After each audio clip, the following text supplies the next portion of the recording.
Hey, everyone. Welcome to the live English show. It is Thursday, and I am so excited to be here with you. Welcome and thank you for being here. Today, we are going to have a beautiful conversation. I know that it's going to be beautiful. I can anticipate the future, predict the future with an English teacher from Brazil. I know that there are a lot of Brazilians here, so maybe we're going to talk about some specific challenges that Brazilian Portuguese speakers face. And we are going to talk about everything related to English teaching, but in particular, we are going to talk about multi-level classes, what it is, and whether or not it's good for you as a learner and as a teacher, especially if you're a teacher. So let me just check out the comments. You're all here. Hello. Let us know that you're here and where you're from. Say hi in the comments. Put in an emoji that describes how you feel right now. Are you tired? Are you feeling like poop? Are you feeling like sunshine? You have an emoji for everything. So Bruno and I want to see all of that. And let's not wait any longer and bring Bruno over here because it's going to be a lot more fun with him. Yay! Hello, dear Hadar. How's it going? I'm good. How are you, Bruno? I'm good. Super excited about our conversation today. Yes, I'm so excited about our conversation too. And for those of you who do not know you, all right. And please introduce yourself. And the links, if you're watching this on YouTube and Facebook, are going to be in the description and the comments. So go follow Bruno wherever he's at. But Bruno, tell us about you. All right. So I've been an English teacher for over 20 years. Everything started by accident. My former brother-in-law, he used to be an English teacher. And then he knew that I was fluent when I was like 20 years old. Yes, 19, 20 years old. And then he asked me, hey, Bruno, I need someone to replace me at school. And I can't find another teacher. Would you like to go there and just for one class and replace me over there? And, let's say that I've been replacing him for 20 years so far. Thank you, brother-in-law, for determining my future, for being... Oh, I see. Well, everything has a purpose in life, right? So you were supposed to, so interesting. And then of course, I was studying for being a journalist. I'm also a journalist here in Brazil. Oh, cool. Yeah. And then I graduated in journalism, and I kept teaching and being a journalist at the same time. But there was some point in life. It was this year that I had to decide what would I choose, and I chose to be only an English teacher. Nowadays, I'm only a full-time English teacher. Okay, so for 20 years, you were both a journalist and an English teacher. Yeah. Okay. Yeah. Because what happens as a journalist here in Brazil, you work for 5-6 hours or 7 at most per day. So you have the rest of the day kind of free to do whatever you want. And a journalist, doesn't make that much money here in Brazil, and a teacher as well sometimes. Well. Yeah. So, I mean, a little bit, they add up together, right? So it's they add up together, and I could have the best of both worlds. I could have the best of both worlds because I could. I used to love being a journalist. I still love being a journalist. I'm not gonna say something that I didn't like to do because I've did it for 17 years, and but I've been an English teacher for 20 years because I started teaching before graduating in journalism. So I kind of have the best of both worlds, as I said. But, there was a time in this year, and the pandemic made me have this decision to be only an English teacher, only a full-time English teacher now, because as I launched my Instagram account, I'm on Instagram only for 10 months. Only for 10 months I'm on Instagram. Yeah. You have 50,000 followers and you have Yeah, like a ton of content, like yeah, beautifully designed content. This is why I was like curious about you, because I saw, how committed you are, and, like this idea of simplicity that I see in your work. So wow, like that's very impressive. So it seems like it's been, you've been drawn into much this longer. world. Yeah. Yeah, Yes. Yeah. but Yeah. but it's not. Of course, as a journalist, and I used to be a TV reporter, so I have like, this thing with the camera. I know how to talk to the camera. I was taught Mm, that, and I could bring that to my Instagram, and yeah. also for my social media. So what, like, most people struggle with that is like looking at the camera and then talk to the camera. I didn't have this kind of issue. For Yeah. me, it was Okay, so that leads me to a question that I wanted, like that came up, is all how do right. you, and it's really interesting because I feel like we have a lot of similarities, because, I started as an actress and I was working as an actress living in New York. And a lot of the things that I've learned during my, acting years and like school years, I have integrated into my work, whether it was as a creator and someone who speaks to the camera, but also I've integrated into my teaching, right? So I use a lot of the acting activities and exercises and voice exercises that we used to do into my teaching. So what do you bring from journalism into the classroom, in addition to, how you show up as a content creator? Yeah, of course. I was like, I would say that I was kind of labeled as a creative journalist. I used to make like different reports, because people always told me that I was very, very creative. And so this kind of creativity that I have as a journalist, I could bring it to the English class, to the English environment, and to try to teach in a different way. And everything started when I decided to teach like 20 years ago.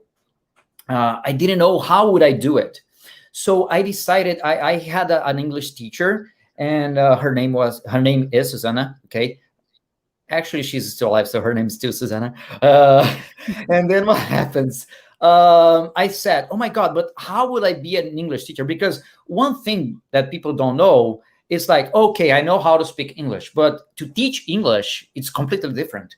It doesn't mean that you know English that you're going to know how to teach English and A how hundred to share percent. your knowledge.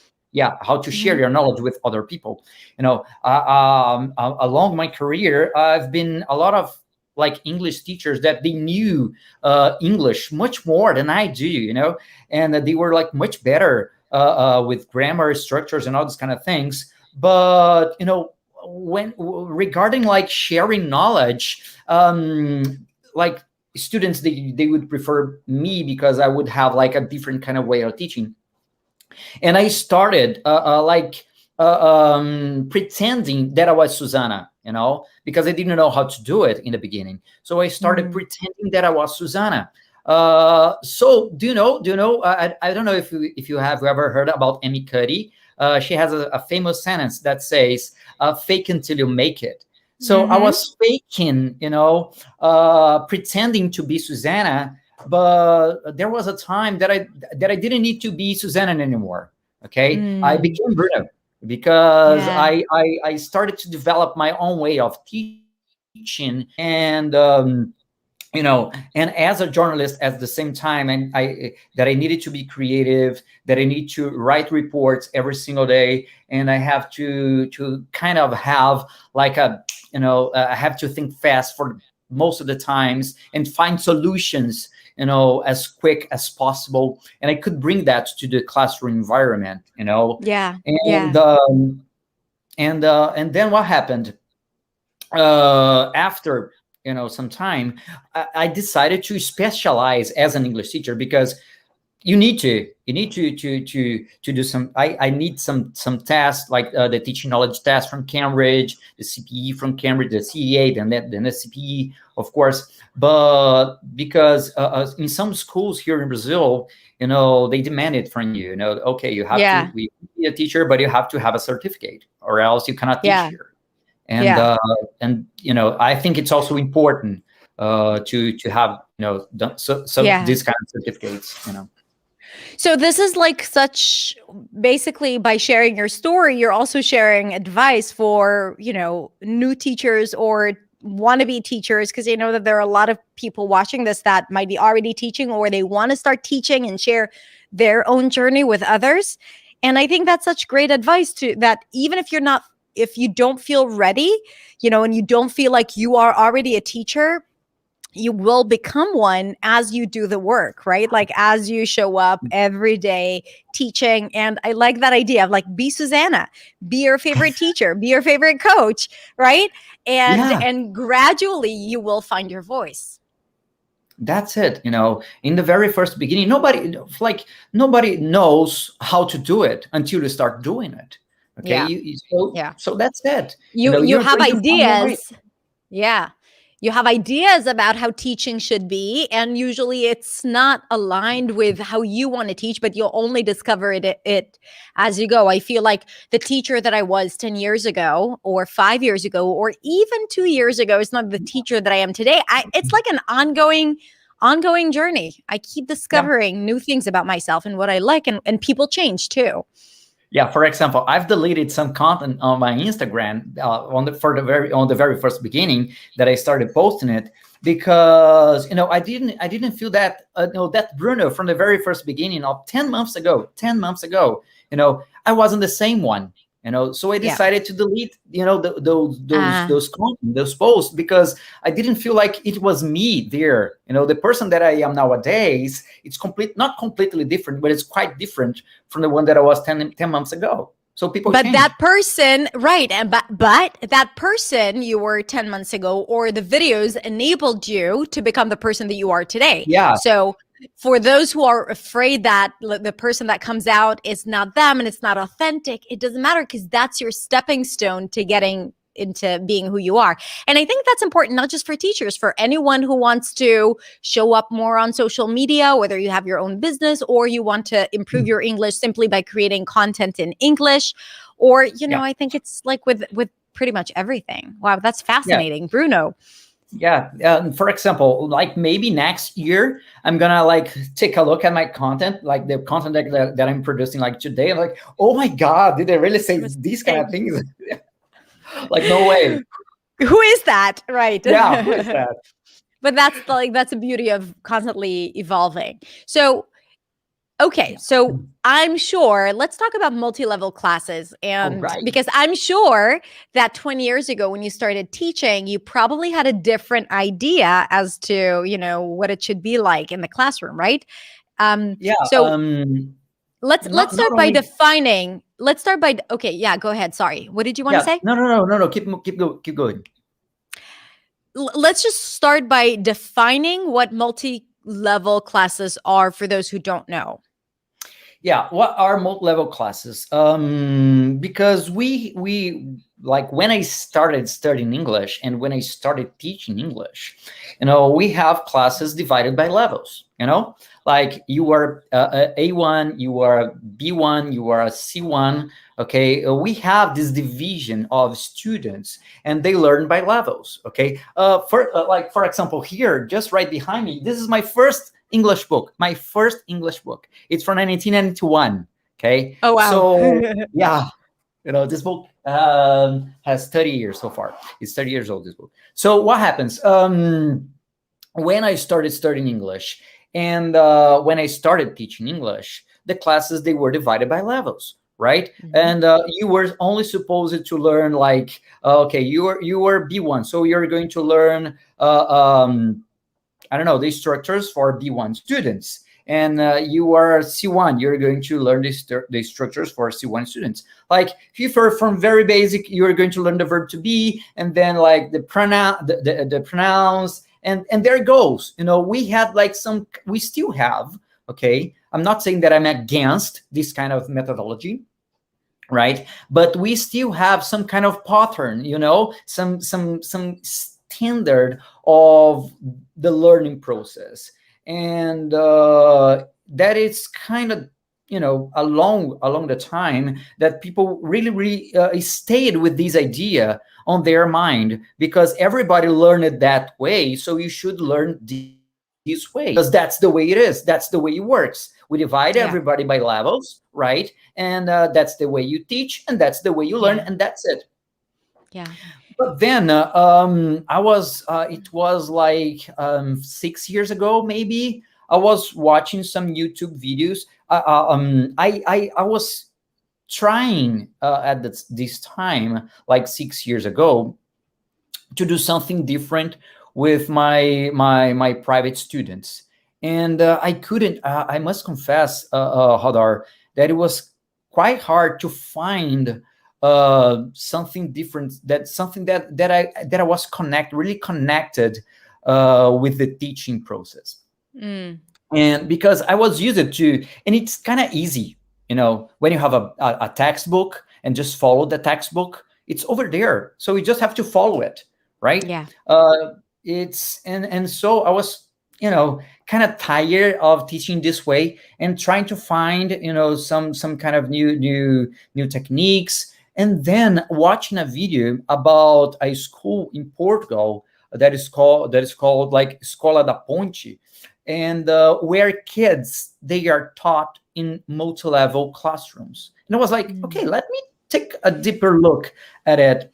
And I saw that a Brazilian woman, she's like a vlogger, and she went to Portugal, and she was going to make a tour on this school, at this school, and the tour guides was like a 7-year-old boy and an 11-year-old boy. Okay, Nice. and they showed her around, and the way that they used to explain her how the school works, she was so impressive. And the way that she was telling us how impressed she was, that really touched me. And I thought, hey, I think that I can try to bring this kind of teaching to the English environment, because what happens, the real world that we live in, it's a multi-level world. Yeah. When you, for example, when I don't know about you, but when you move it to New York, I don't know if you already spoke English at a time or not, or you have to study more there. But the people that you got in touch over there, um, they were not leveled. You didn't choose. Right. Yeah, you didn't choose. Okay, I'm going to talk only to people with that are basic. Okay, Yeah. now I'm going to only talk to people that they are in the intermediate level, right? So you don't choose the kind of people, or with whom you're going to talk with. So I thought, hey, why not we try to bring this kind of teaching strategy to the classroom. And we're gonna kind of mix, the advanced students with basic students and intermediate students, and all of them are going to learn together. Okay, Yeah. we're going to bring topics where everybody can learn at the same time, where everybody can discuss at the same Mm. time. But okay, teacher, I'm a basic student. I don't have this kind of vocabulary. I don't know the structure that I'm going to use. Right, but you are going to learn a lot, because when you move abroad, I have a lot of students that they live in the US, or they live in London, and they decided to move to these countries, without speaking English at all, and they are learning there. And of course, they are still studying, but they are learning there. Okay, how are they learning? They are watching people. How do people order things in restaurants? How do people talk at the streets? And they try to copy them. Yeah. So why don't we bring this kind of like teaching methodology Yeah. to the classroom?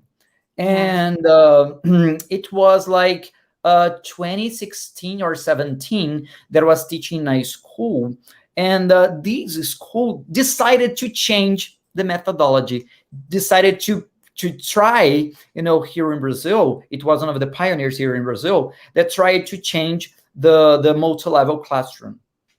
And I was already trying that with my students.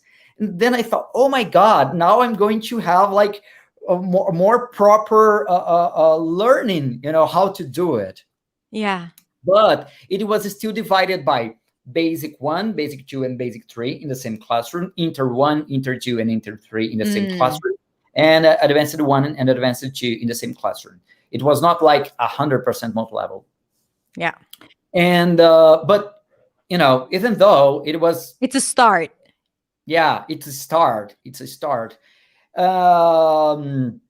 So but what were I'm curious to hear, what were the main objections that came up from the industry and from learners when they heard you say, oh, let's do a multi-level class, right? Like what was the first response? Yeah, of course. Is it for everybody? No, it's not for everybody, because I do believe, Hadar, that everyone can find your best way of learning.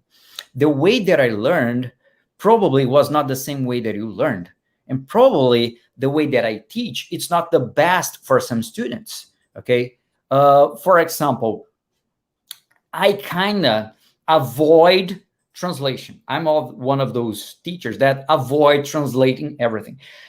Bruno, do you think that translation is important? Yes, I do think that translation is important in the beginning, right?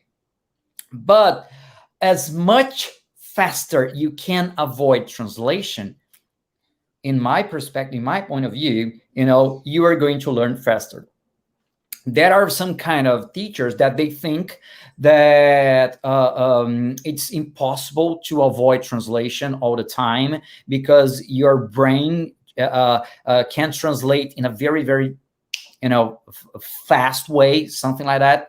And you never stop translating. They believe so.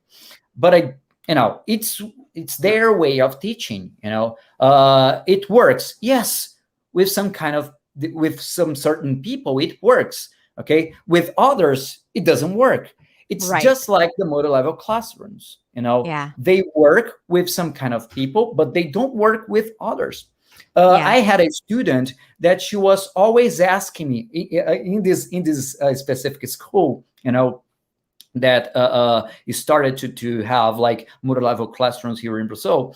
I had a specific student that she wanted to translate like everything she wanted to translate. And then inside of the classroom, it's kind of funny. I told her, hey, this school is not for you. I told her, this school is not for you. Okay, you should search for another school, and I told her the name of the other school that works with this kind of methodology of translation. I told her, hey, go to that other school, it will be better for you, right? Yeah. And then she talked it to the principal, and the principal came to me, hey, Bruno, you cannot say this kind of things here. But I was thinking about her. Yeah, that's amazing. Like that's the best type of marketing. You're doing what's best for the student. I love that so much. Yeah, and because sometimes the student they don't understand what's best for them. Yeah. They don't have this kind of discernment. What is the best thing for me? What is the best way for me to learn English? Right? Yeah. For example, I have some private students that I try one methodology with them, and I try other methodology with others, because I know that for some one kind of way of teaching works, and the other they don't, right? So you have to understand your student first of all, and for example, when you have like a school and the methodology of this school, the student, they have to understand that probably that methodology is not for them, and they have to be prepared for that. It's so true, not just about multi-level classes, but also about pretty much everything and anything that we go through in our journey, because you have to recognize as a learner if the certain strategy or methodology of the teacher, or even the chemistry you have with the teacher, is right for you. And you have to trust your intuition, right? Like, and the results that you see. Because if you feel that you're not progressing and you feel constantly confused and everything is really cloudy, then there's something, it's not English, right? It's like probably you're not in the right place. And the same thing for teachers. If a teacher uses a well-known strategy or teaching resources that don't feel aligned with how they want to work, and like they're not aligned with their energy, I feel that it just like their ability to perform and fulfill their potential is significantly compromised. So I think that what you're saying here is like, hey, you got to recognize, and it's okay if it's not for you, because there is no one size fits all when it comes to English learning, not in teaching and not in learning. And I also want to share that, my daughters are in a democratic school, talking about choosing and choice and all of that. They're in a democratic school. My eldest one is in second grade. My youngest one is about to go into first grade next year. And it's multi-level classes. So she's like, there's a group of first graders, second graders, and third graders all together. So they're studying together, and it was like that in kindergarten. And that's the same thing. I feel that for some parents and for some kids, that's just not the right thing. But for me, I feel that while that could be, she's exposed to certain content or interactions with, when she was in first grade with third graders, but I definitely thought that there was a lot of value in it, right? And definitely helped her, kind of like it pulled her up rather than, kept her in this, like, what's expected. So actually the system was designed to meet her where she needs help the most. And I think that that's what we are doing with multi-level classes. I've been doing it all my teaching life, since day one. It was always multi-level groups. I don't even believe in dividing people and labeling people, right? Like A1, A2, A3. Like, I get beginners and intermediate and advanced, like beginners who are just starting to play around with the language, and people who are using it confidently, and people who don't struggle with any fluency issues and they just want to fine tune it. Yes. So there is this distinction. But other than that, I actually feel that some people, like, fluency is really dependent on the circumstances. So it's not like, oh, that's my level and that's it. Maybe that's my level when I'm at work, but I have a different level when I'm with my friends over a glass of wine, right? So I might be more fluent when I feel more confident, but when I'm tested or when I'm in the classroom and I feel like a little competitive, I might not be performing as well, but it's not necessarily my real level of English, which multi-level classes actually resolve it. Don't you think? Definitely, definitely.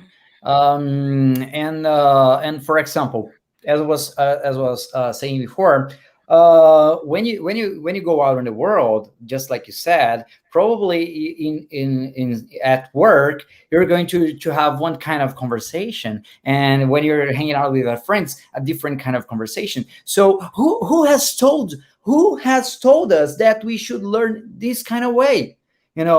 Who created the system like these? Because Yeah. we are just introduced to the system, because it is just the way it is since like the very first beginning of the schools, and Yeah. it was always like that.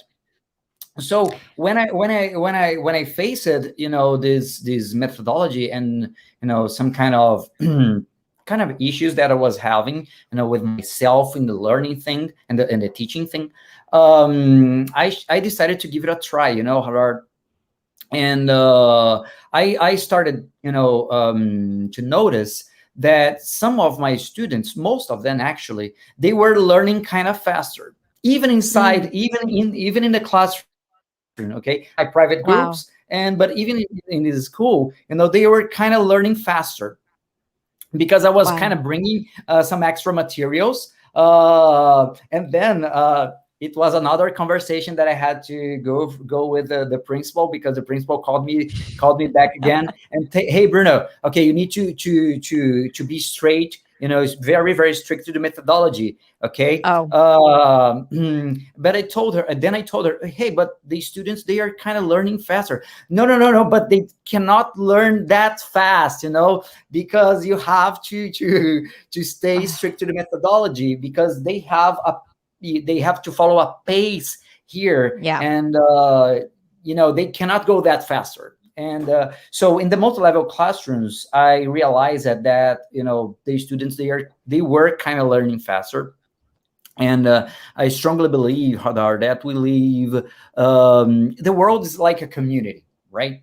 So why not to transform this community in the learning process, in learn as a community, right? Like everybody together, we live together in the world, yeah, right?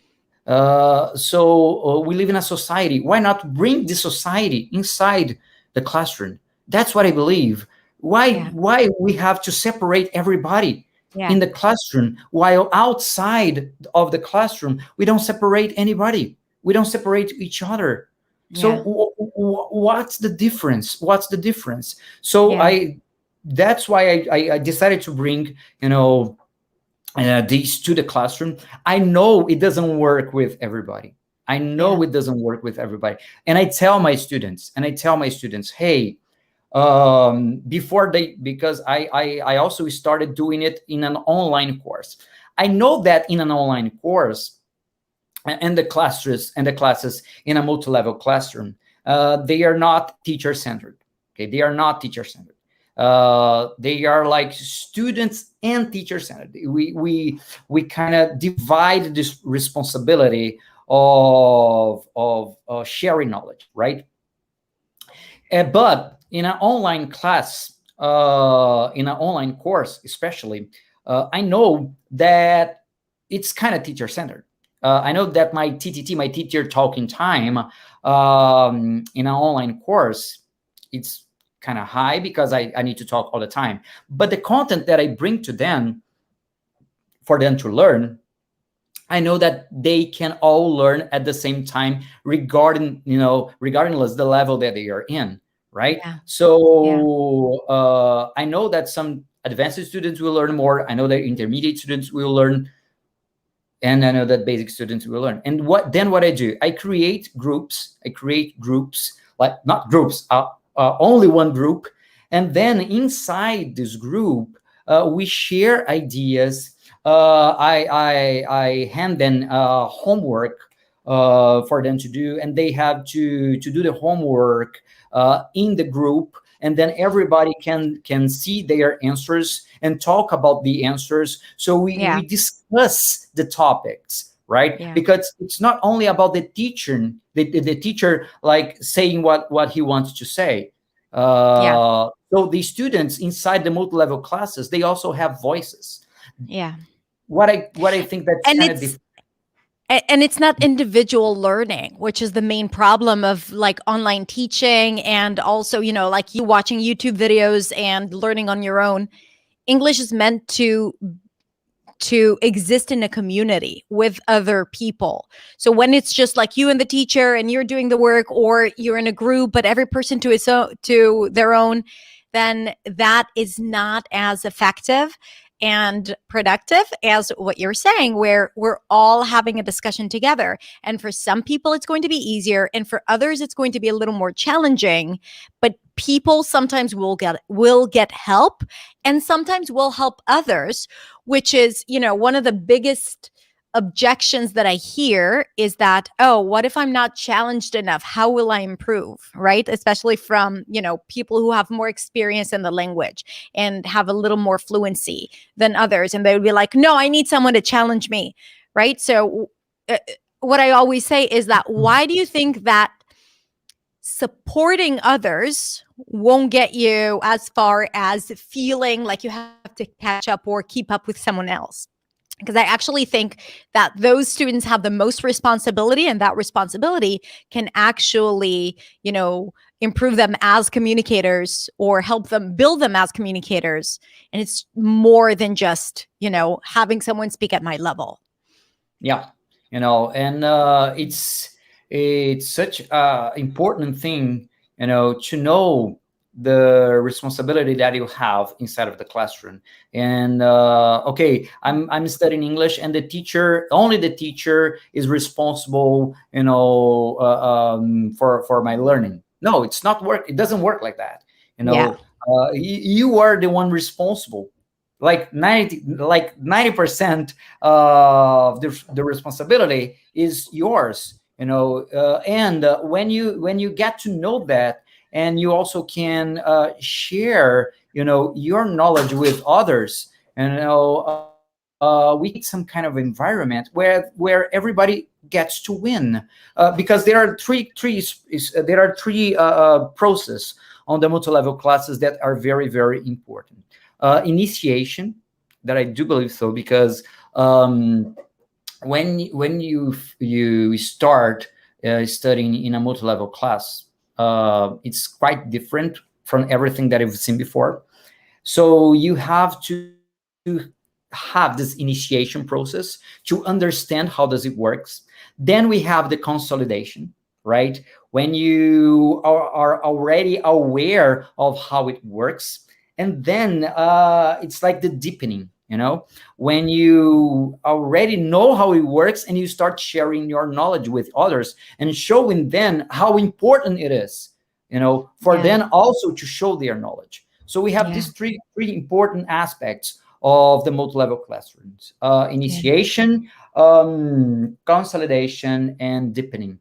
I don't know if I'm making myself clear, and if you're. Absolutely. Absolutely. And if it's not clear, I encourage you guys to ask questions in the comments. If you feel that it's not clear or how this relates to you as learners, then I have the comments in front of me. Feel free to ask questions, and in general, ask questions if you have any. So Bruno, um, what would you recommend for students um, who don't learn in such environments? How would you recommend them to maybe approach their teachers, or how can they find or create for themselves situations where they can find multi-level classes? Well, for example, first of all, the student, he has to try to understand himself, their selves, the way they learn best. Okay, how do I think that I learn best? What do I like to do?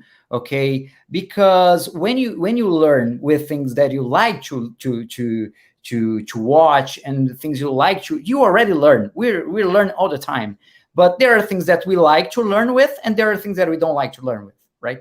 So when you get to know these things that you prefer to learn with, you talk to your teacher, because many of the students, they don't have this kind of consciousness that of what they need. What do I need?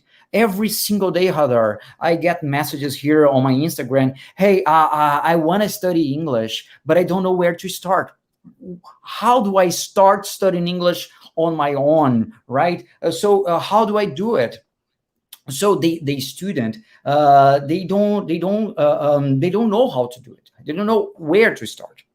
Yeah. So it's important when they talk to the teacher, and the teacher gives them the right direction, telling them from where to start, from things that you like the most. So Yeah. I'm not gonna tell my student to okay, start watching some kind of TV show, some Friends, for example. Watch Friends, and then you're going to learn English watching Friends. But then he's going to say, but I hate Friends. Why will I start watching some kind of things to learn English that I don't like?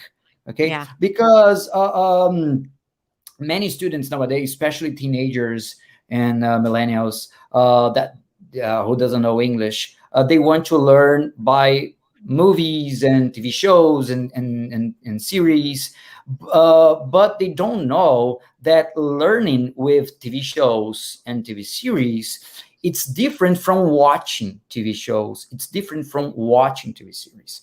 One thing is the entertainment. One thing is watching for entertainment. One thing is to watch for learning. It's completely different. So Mhm. the teacher must aware them of these, because many of them, they don't want to like to pay the price, to learn. They want Yeah. to learn, but they don't want to pay the price to learn. And the Yeah. price is that it takes time, it takes dedication, it takes constancy. Okay, you need to be constant in the learning process, in everything in life, right? If you're not, you're not gonna get anywhere. You're not gonna Yeah. get anywhere. So I think that And the and teacher, and there are like all these, false promises and magic solutions out there, and like fluent in 3 months, and formula that will get, and it's just, yeah, it will advance you, but don't, like, you still have to do the work. And usually it's not about time, is not just the strategy. It's about how you're, like, the brain takes time to process information and a new language. So time is part of the work, and it's not a function that you can play with. I mean, you can reduce it if you're more consistent rather than if you're not doing the work. But still, I think it's really important to recognize that, you can't you can't take out that factor that is called time when you are, doing the work and learning. And yes, I absolutely see that as well. People who are and just starting out, they want easy solutions. yeah, and the student, they must understand that they have to respect themselves, respect, their flaws. They have to respect that, because there are some students that they are shy. They are Hmm. shy in their mother tongue. Okay, but then when you're going to learn another language, you are told that you cannot be shy. But like, how come I am shy in my life? So I have, it's like, it's my personal characteristic, so I have to go against it to learn a new language. No, you don't need to do that. You don't need to Yeah. do that, right? Yeah. So us That's a as good point. teachers, we have to know that, and we have to share, and then we have to tell the student that, and that they don't need to change themselves to learn a new language and to speak a new language. They don't have to be outgoing if they are not outgoing. Okay, Right. you don't have to change yourself. You just need to Yeah. be yourself and respect yourself. Yeah. You're going to, maybe for you it's going to take longer, but who cares? You're going to Yeah. learn eventually. Yeah. I mean, anyway, when you speak a second language, there is a part that doesn't feel like yourself, right? Because you're not using the words that are so connected with your soul and your being, right? So anyway, you don't feel like yourself. So on top of that, oh, you're an introvert? No, you have to be an extrovert to succeed. You have to be outgoing. You have to, like, change. You have to be super friendly. I'm reserved. I don't want, like, I have my own way of. So that's a really, really good point. Um, Yeah, and the so important thing, yeah. Hadar, about multi-level classes, multi-level classrooms, is that you connect to people that now are in the intermediate level or advanced level, and they connect to each other because they were just like that one day, and they are able to see, how the beginners, they are kind of struggling, but they remember, hey, I was just like that the other day, and they can encourage themselves, to be a better student and to be a better learner. They are going to share the strategies, that they had, that they use it for themselves, and probably that strategy that worked with one can also work with another, and probably a strategy that the teacher is not capable of share this, right? The teacher doesn't is not aware of this strategy that the student used with them, right? And then, but can also be used with another, right? Yeah. So these sharing ideas in the same environment is what makes a really big difference in the learning process regarding multi-level classrooms, what we don't have in classrooms that we used to have before. Yeah, in traditional classrooms. It's so Yeah. true. And that, like, and that goes back to, what you said at the beginning, that it's so important to not allow previous patterns of thoughts and the things that we already know determine how we see the current reality or like new things that are ahead of us, because there is so much judgment that comes with, or that we feel towards new things and things that are less traditional. And we need to explore why that is. A lot of times it's just because we were designed to think a certain way. We were programmed to think a certain way. Yeah. The whole like, speak like this, speak like that. This is what fluency means, and like, A1 is not as good as C2. And all of that. Like I really encourage teachers and, learners, new speakers of English to challenge any thought that comes to mind about what it means to be a speaker of English as a second language, right? Like, I think we constantly need to challenge it and to see, does that serve me? And if not, how can I change that, even if it's like industry norms? Bruno, because you work with Portuguese speakers, in the time that we have left, we have a few more minutes. Like, 2-3 tips that, and as I said, like, we have a lot of Brazilian Portuguese speakers watching this. What would be things that you notice Brazilian Portuguese speakers struggle with the most? Of course, pronunciation for sure. Pronunciation. Okay. Yeah. Mm-hmm. Because here in Brazil, we have the flap T here in Brazil, and the flap D here in Brazil is the flap R, right? Mm-hmm. And one thing that I always tell my students as well, because you have to like connect English to English. You don't have to make the connection English to Portuguese, because it can be kind of harmful for you in the future, pronouncing some words. For example, when you're going to say, because here the R, we have the flap R. For example, we say okay, preto. Yeah, give me an example. Yeah, we say preto, we say branco, we say, I don't know, okay, the flap R, right? Ra. Traditional, we say tradicional, like traditional, we say tradicional. Tradicional. Tra. Tra. That's it. Tra. Okay. We have the flap. We have the flap with the letter R. Mm-hmm. And then I see a lot of I don't judge them, of course, but it's just something that I don't do with my students. When I see teachers saying, "Hey, you just do the same sound of the R," right? Mm-hmm. With some kind of words in English. But the thing is, when you have a word with R in English, you tend to say the same way that the word is with T or D. For example, I see a lot of students here in Brazil saying drive. I like to drive. Mm-hmm. Do you know what is drive? It's drive. Drive. Yeah. They substitute the American R with that flap T, like the R sound. Yes. And they get confused. Yeah. So that's one of the things, right? The flap T, because they tend to do this kind of connection. And for example, where you're going to say very, they say very.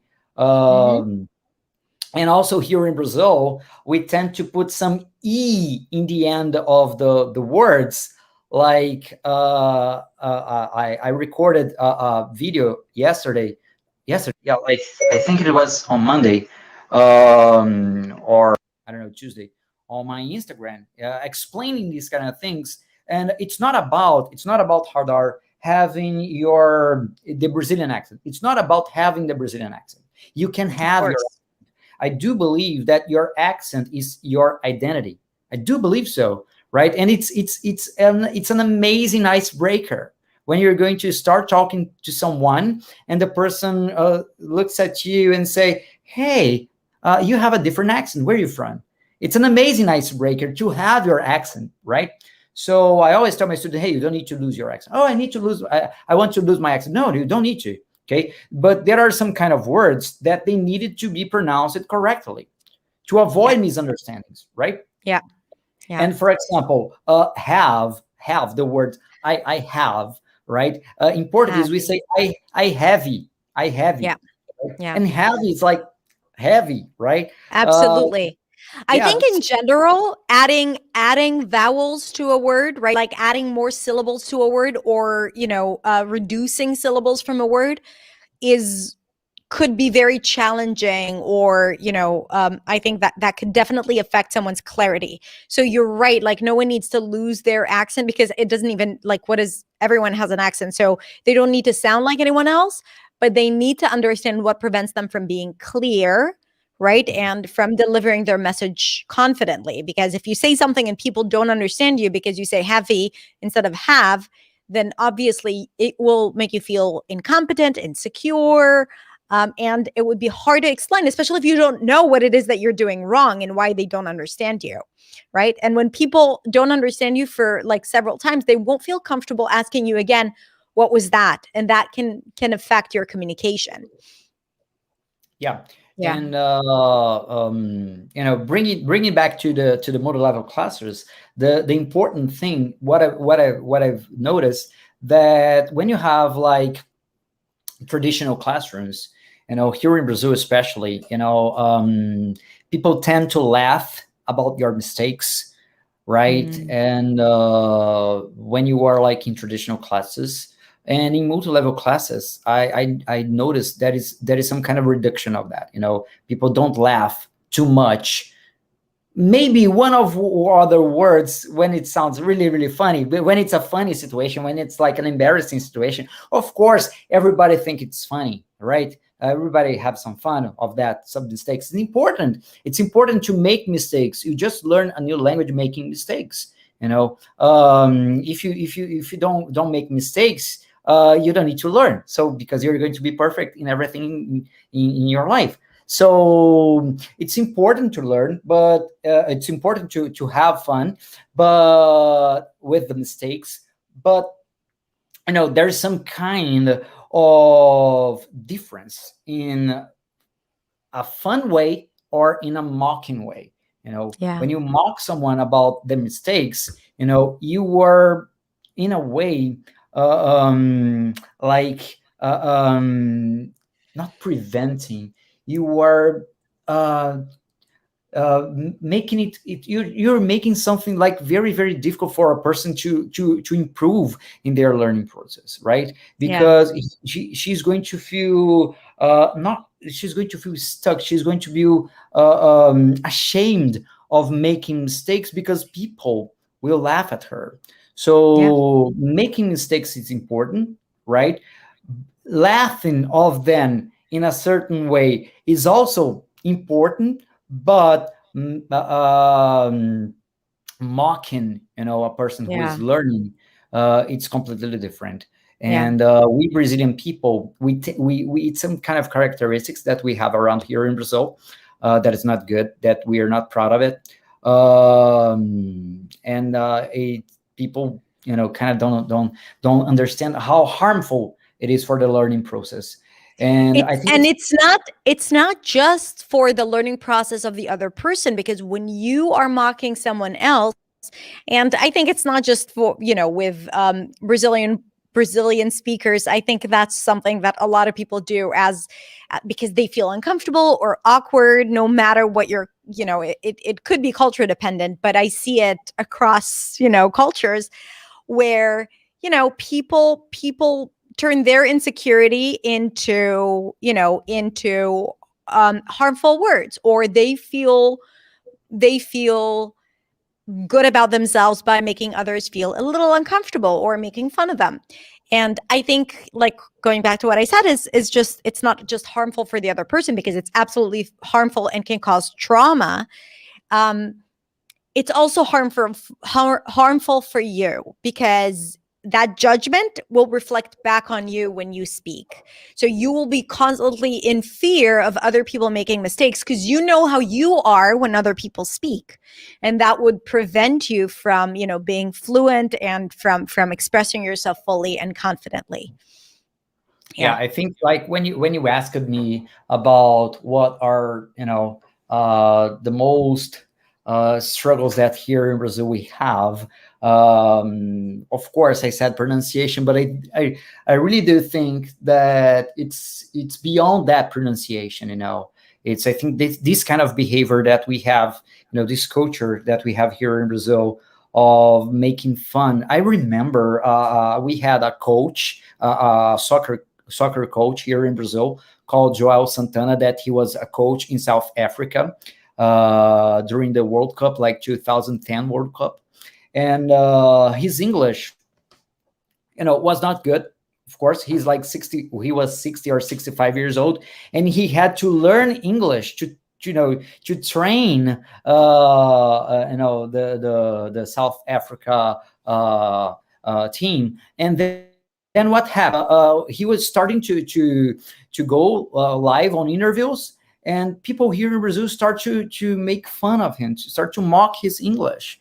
And I thought, my goodness, it's a 60, 65-year-old man, who is exposing himself, to the world, speaking English in a country that's not his country, in a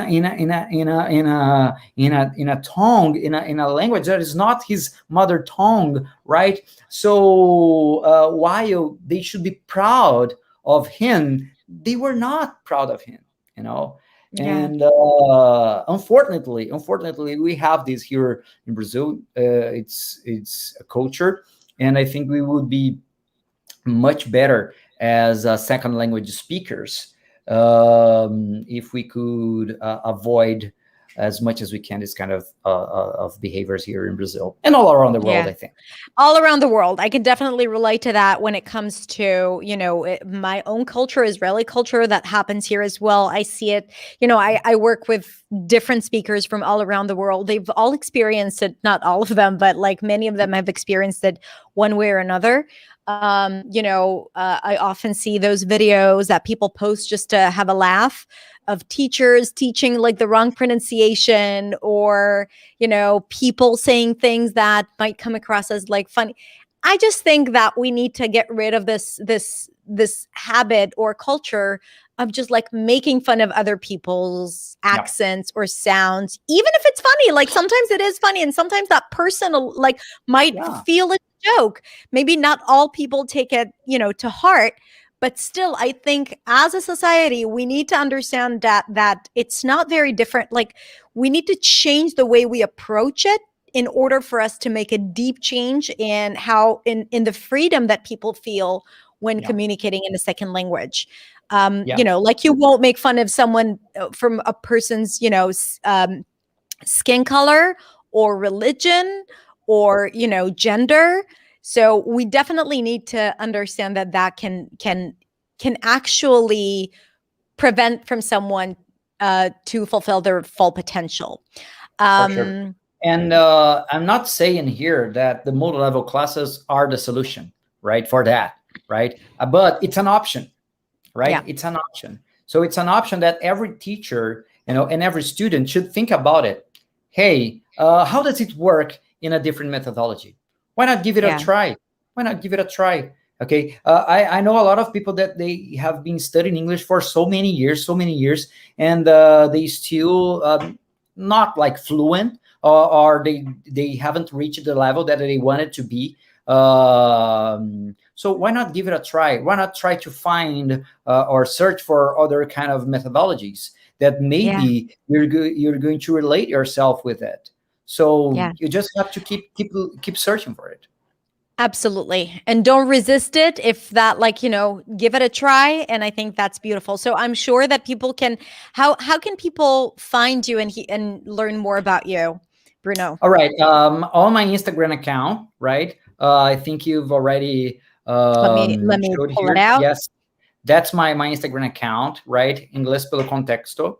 That's where you're gonna find me, and I'm always there, and replying to my students and other teachers in case they have some questions, right? I'm always open to answer any kind of question you may ask. And basically that's it, because I'm just begin it's just the beginning for me, Hadar. It's been only 10 months. Amazing. Yeah, it's been only 10 months. Of course that I think that, like, in the near future, to have my own YouTube channel or something, or I don't know what the future holds. You I'm should loving join it. English. You should join our teachers community, English Teachers Academy. We gain a lot of clarity over there. You Yeah. definitely Yeah. belong there. Yes. Yes. but Yes, for but sure. I think that when you have a message to share, I think it's so important that you have that platform. And obviously, people are drawn to you and what you have to share. And again, like, you have so much fantastic content over there. And for you guys who don't follow Bruno, I recommend for you to go and check out his Instagram account, because you'll get a lot of value. And again, like, he's there for you to support you and answer your questions. Bruno, I think like the future holds so much for you. You Yeah, are, thank you. you are a great teacher and with a big, big heart. So I wish you the best of luck, and thank you so much. Anything you want to share? Just like one last thing you want to share with the community? Yeah, I think the message is, for teachers and also for students. It's like, be yourself. Just be yourself. Of course, you can be inspired in someone, but don't try to do what others did, or what they have done, Yeah, because you're not them. You are yourself. So you have to believe in yourself. Believe that it takes time. For some of people it takes longer, for others it doesn't take that long, but you're gonna get there. As an English teacher, if you're like, just a beginner, or even if you are a senior English teacher and you want to change the way you teach, okay, don't be afraid. Don't be afraid, because the world that we live nowadays, it's full of technology. The way that I learned English was through textbooks, right? Probably lots of you have learned the same way that I learned, but nowadays it's completely different, and we have to adapt ourselves to the new reality that we're living in. And if we don't, it's going to be harder and harder. yeah, So believe in yourself, study. It's important to always keep studying, and that's it. Go for it, and go for it, I because love you that. are going to get there. I love this message, and so many things that you shared with us today. So Bruno, thank you so much for your time and your generosity, and I wish you the best of I luck. thank you. And thank you. And we can continue this conversation in the comments. So if you guys are watching the replay, the recording, then just ask the questions, and we'll be in the comments answering you, Bruno and I. For sure. Okay, everyone. Thank you so much for tuning in today. Take care, be healthy, be safe, and I'll see you all very, very soon. Thank you, Bruno. All Thank you, right, everyone. have a good one. Bye. Bye.